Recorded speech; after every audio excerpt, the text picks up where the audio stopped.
आज मेरा विषय है अपनी विवेक शक्ति से वास्तविकता को जानो।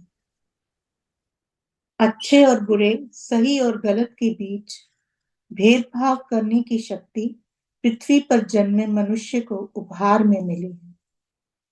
वह मनुष्य को पशु प्रवृत्ति से दूर करके उसका चरित्र का निर्माण करती है।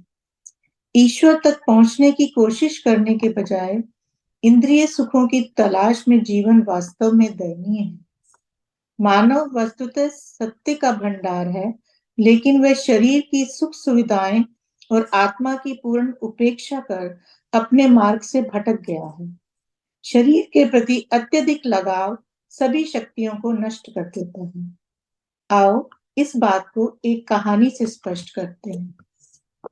एक समय की बात है, देवलोक के स्वामी इंद्र को सुअर के रूप में धरती पर जन्म लेने का श्राप मिला था।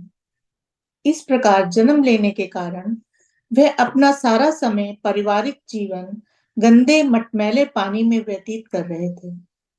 उधर से गुजरते हुए एक दिन नारद मुनि ने सुअर को देखा और उन्हें इंद्र के रूप में पहचान लिया। इस पर नारद को बड़ी दया आई और उन्होंने कहा कि इंद्र, देखो तुम किस अवस्था में पहुंच गए हो, ये कैसे हो गया। लेकिन चिंता ना करें, मैं तुम्हें इससे बाहर निकालूंगा। मैं अपनी तपस्या की सभी संचित शक्तियों का उपयोग करूंगा और इससे बाहर निकालने में आपकी मदद करूंगा। सुअर के रूप में इंद्र ने उत्तर दिया, तुम मेरी खुशी के आड़े क्यों आ रहे हो? जो आनंद मुझे इस गंदे पानी में डूबने में मिल रहा है, वे मुझे कहीं नहीं मिलेगा। स्वर्ग की सभी सुख सुविधाओं का आनंद लेने के बजाय यहाँ इंद्र को ऐसी दयनीय स्थिति में डाल दिया गया कि इंद्र को मोह माया के वशीभूत होकर अपने होने का एहसास ही नहीं हुआ। ये कहानी हमें ये एहसास कराती है कि हम शरीर नहीं है, मन नहीं है, बल्कि हम शाश्वत आत्मा है जो अस्थायी रूप से निवास करती है।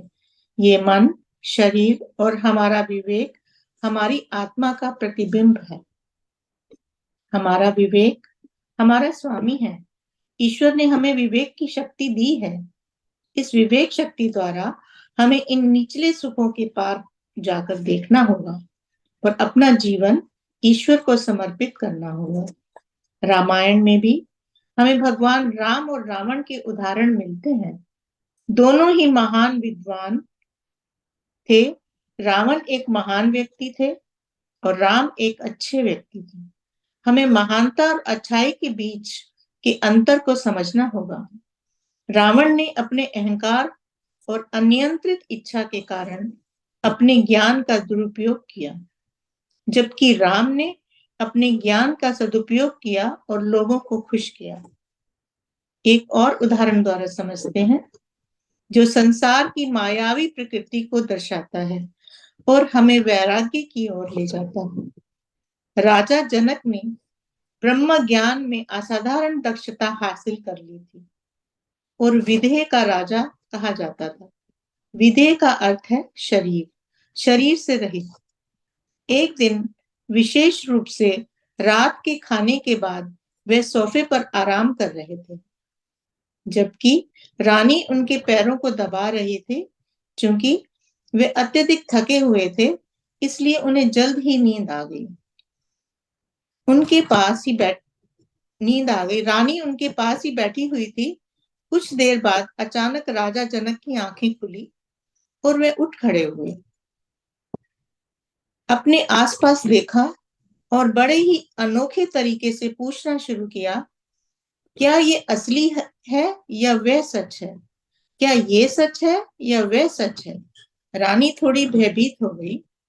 इस अजीब सवाल से उन्होंने ये जानने की कोशिश की कि वे क्या पूछ रहे थे, लेकिन राजा बार बार दोहराते रहे, क्या ये सच है या वो सच है?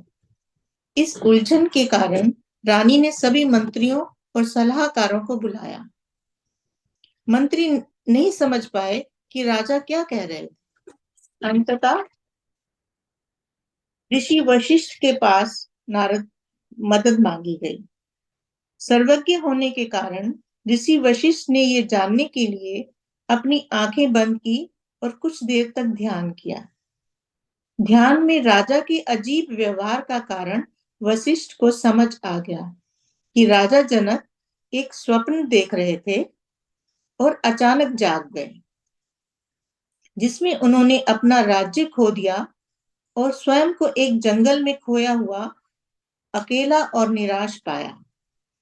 वे घूमते घूमते चिल्ला रहे थे, मैं भूखा हूं, मैं भूखा हूं। जंगल में कुछ लुटेरे थे, वे पास के घास के मैदान में भोजन करने के लिए बैठे थे। उन पर दया करके लुटेरों ने जनक को आमंत्रित किया और कुछ भोजन खाने के लिए दिया। उसी समय एक बाघ आ गया और वे सब भाग गए। इस बाघ ने सारा भोजन खा लिया। फिर से जनक जंगल में घूमते हुए चिल्लाते रहे, मुझे भूख लगी है, मुझे भूख लगी है। जब वे जागे तो उन्होंने देखा कि वे एक महल में एक शाही सोफे पर सो रहे थे और रानी उनके पास बैठी हुई थी और पास ही एक मेज पर शानदार भोजन से भरी चांदी की ट्रे पड़ी। तो उन्होंने स्वयं से पूछना शुरू किया, क्या वह भूखा जंगल में भुटकता हुआ लुटेरों से भोजन मांगने वाला है, या वह सभी सुख सुविधाओं से घिरे महल में रहने वाला एक सम्राट है। महर्षि व्यास ने तुरंत राजा की उलझन को पहचान लिया और कहा कि राजा जनक, इन दोनों भूमिकाओं में से कोई भी सत्य नहीं है। आप स्वयं ही सत्य हैं। आप ही हैं जो स्वप्न अवस्था और जागृत दोनों अवस्थाओं में शुद्ध चेतना के रूप में विद्यमान थे। आपने जो इन दोनों अवस्थाओं को देखा है, वही जिंदगी की सच्ची वास्तविकता है।